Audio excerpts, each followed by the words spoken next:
بالنسبة للمحامين المبتدئين،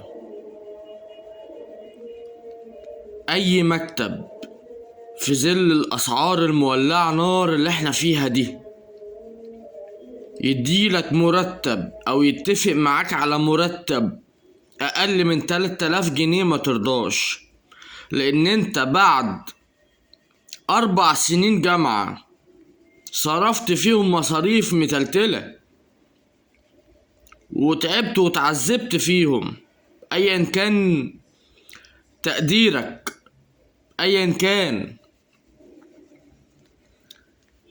تيجي في الاخر تاخد 1200 في الشهر ولا 1500 ولا 2000؟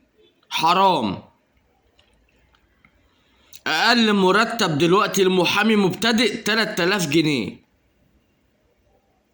اقل من 3000 جنيه ما تقبلش. اشتغل في اي مجال تاني ب4 و5، وفي مجالات بتدي 10، بس انت دور.